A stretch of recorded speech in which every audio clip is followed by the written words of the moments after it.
uma grande objeção da galera que quer começar é que, pô, não tenho base. Ah, eu não estudei em escola pública, eu não estudei em escola particular, né? Não tive uma família, às vezes, estudiosa, sabe? Que me deu a estrutura perfeita, tenho que trabalhar, tenho que estudar, eu não consigo competir com as pessoas que têm uma vida perfeita. Conta a sua história aqui, assim, do começo mesmo. Seus pais eram garimpeiros e você estudou em escola pública. Como que você começou a estudar para concurso, até para dominar as matérias básicas, né? Português, que muitas pessoas têm a ilusão que não, quem teve a vida dos sonhos ali vai chegar voando em português, vai ter muito mais facilidade.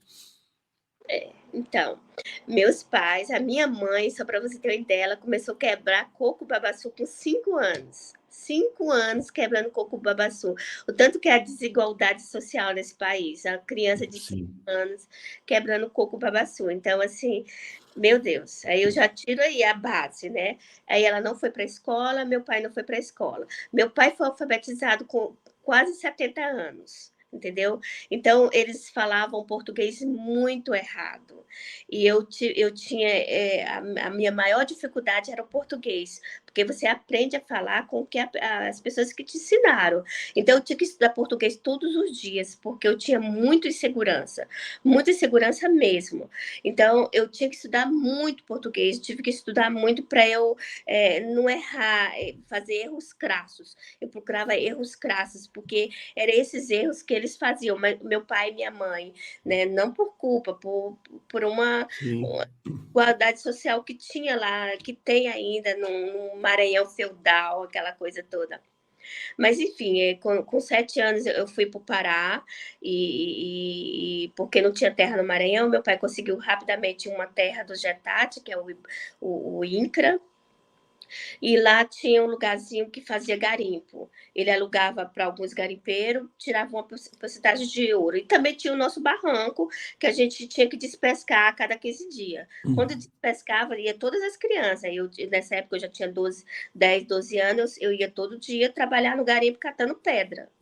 E eu falo para ele, Uhum. você tem que ter resistência, resiliência ao processo, você tem que ter resistência ao desconforto e à dor, só por um certo período. É muito melhor do que você ficar procurando só o prazer, hedoísmo, entendeu? Então, se você tiver isso, não é que eu estou masoquista, mas eu aprendi isso. Eu tinha que ir para o garimpo, estudava num colégio público, né, um colégio de madeira, cadeira de madeira, entendeu? Que a gente furava as mãos.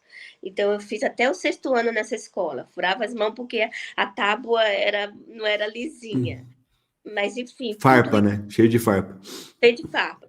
Mas tudo isso me fez ser uma pessoa muito forte e resistente. Eu tenho muito orgulho dos meus pais, porque apesar de eles não ter tido oportunidade de estudar, me formou em direito, sabe? Eu passei em primeiro lugar para a OAB aqui do Distrito Federal. O Distrito Federal não é fácil de se passar. Foi o CESP, foi muito difícil. Eu até digo que minha prova da OAB é muito mais importante do que a minha prova de analista. Eu ainda tenho esse sonho de sair do tribunal para advogar. Eu não vou ficar muito tempo no tribunal, se Deus quiser. Eu quero trabalhar com tem um outro projeto, né? Já tá encaminhado. Uhum. Mas falo para você, eu catava pedra lá até 12 anos. Vendia tomate, porque era na beira do garimpo. Então, assim, por exemplo, assim, a minha mãe tinha uma vendinha, ela botava o tomate estava amadurecendo, ela botava na minha cabeça, tudo isso, pimentão, cebola, ia vender lá naquele garimpo. Voltava, ia fazer a tarefa, ia no outro dia aquela mesma coisa, catar pedra, Você trabalhava e estudava. trabalhava e estudava. Tudo isso. E aí, a minha mãe tem vendinha ainda, tem mercadinho, só que tem mais estrutura hoje lá no Pará. E Uhum. aí, aí foi, quando 13 anos, ela tinha uma irmã assim, de consideração, me mandou para Brasília. Aí eu vim morar na casa dessa minha tia, que na verdade eu ficava como babá, entendeu? Dos filhos dela. E eu só tinha Uhum. 13 anos, eu tinha que tomar conta da casa e estudava num colégio público lá em Taguatinga, que é uma região administrativa aqui perto de Brasília. Estou aqui no plano piloto, é lá em Sim. Taguatinga. E aí, 13 anos, mas não era muito bom morar. Eu sentia muita falta dos meus irmãos e da minha casa. E aí, com 17 anos, conheci esse meu primeiro marido, que morava perto da casa da minha tia, que foi quando eu tive contato com as pessoas do serviço público. E eu, o que é isso, serviço público, entendeu? Eles iam trabalhar, eu via, eu conheci o meu marido, eu tinha 16 anos, ali perto da casa da minha tia. E eles iam trabalhar e voltavam, e era a casa muito bonita, e tudo parecia muito mágico. E eu falei, meu Deus, esse negócio é muito bom, entendeu? Aí eu fui começando a entender, e logo depois eu conheci o meu marido, e a gente ficou junto, aquele namoro de adolescente que ninguém se separava.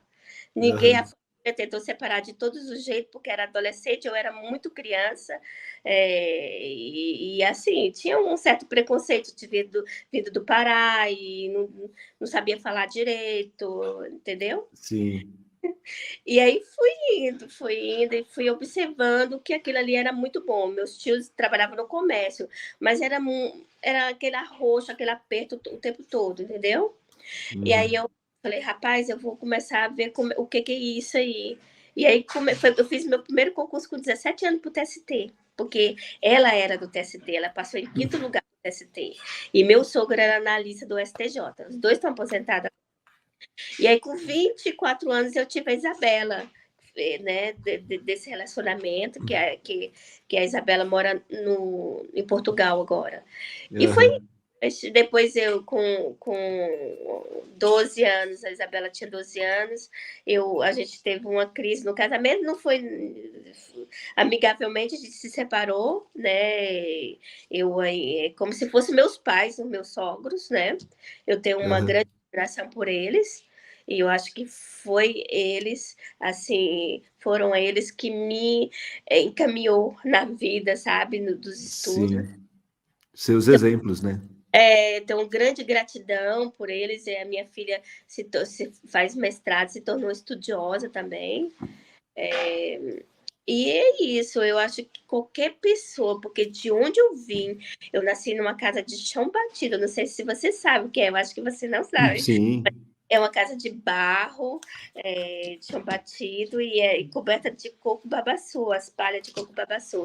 E eu falo para todas as pessoas, vocês vão conseguir muito mais do que eu consegui, muito mais. Agora você tem que ser resistente à dor e ao desconforto por um certo período. E sempre assim, Sim. a gente só cresce se a gente estiver numa zona de atrito. Porque se a gente estiver numa zona de conforto, a gente não cresce. Jamais. Não Não nasce vai nada no conforto, né? nada.